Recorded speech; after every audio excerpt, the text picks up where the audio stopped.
This is Jim. Last time I had my thumb on top of the lens, so Jim couldn't say anything. But Bob's BMW again, and one of my favorite places to be. So Jim, thank you very much again. Yeah. Take a beautiful Indian Chieftain out for a ride, see what he thinks. Yeah. So awesome. Let's see. Thank you, Jim. Have a good one. Take care.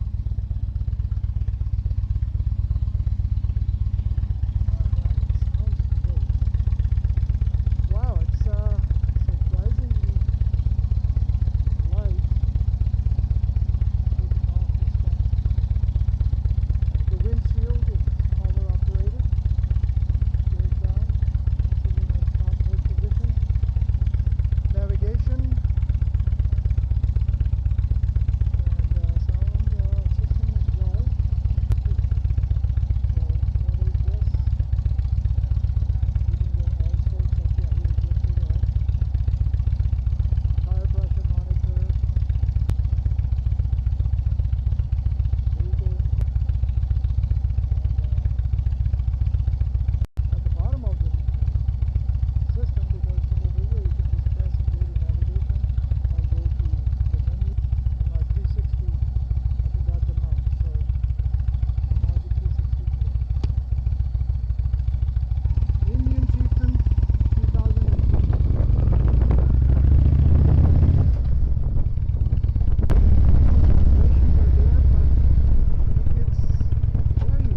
Whoa, that was scary.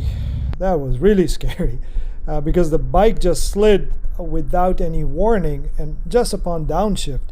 So I'm not sure if the traction control is there or if it's working because I couldn't find the button and I didn't play around with the menus too much. However, this is one of the bikes that I've been waiting for a long time to review and I just didn't get my hands to it.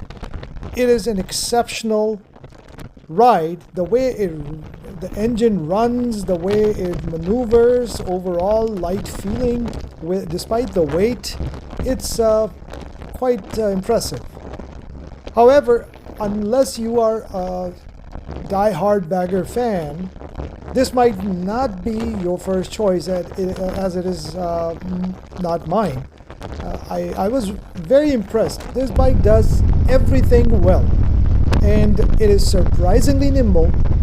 The engine character is the highlight, the sound, the overall smoothness, even if it's a V-twin, the way the shifting, the way it develops power and the way it basically throughout the range, rev range, even at the top end, it was pretty peppy.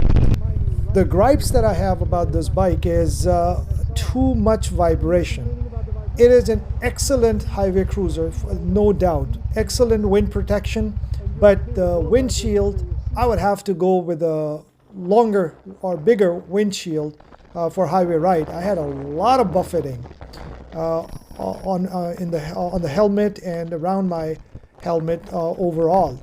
Up until I would say neck, the windshield covered, and underneath that the wind protection is really awesome, and it's a very stable bike up until I would say 75-80 miles an hour. But even then it's stable. Stability doesn't suffer even though if you go at a higher speed as well. But the main issue is the vibration from the seat to the handlebars to the floorboards.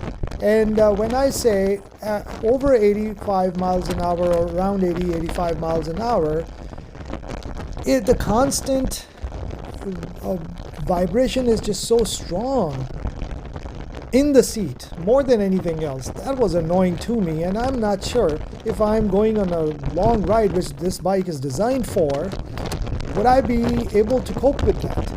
I know people. I have a really good friend who has an Indian Challenger Dark Horse, and he loved this bike.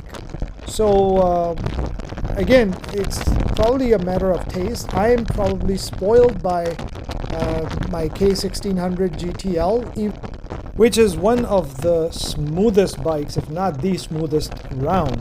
And I know that it's not considered a bagger. It's got inline six, but man, that is the best thing out there for long travels. However, I've ridden other baggers, such as, you know, the R18 BMW Transcontinental I recently reviewed, and I kind of fell in love with that bike, and I certainly would consider buying that.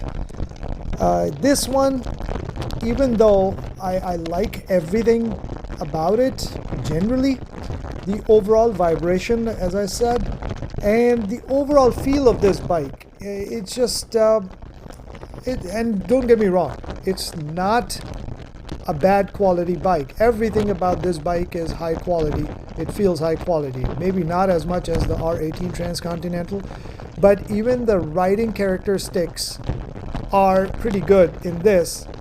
Yet it's not as confidence inspiring as the R18 Transcontinental was.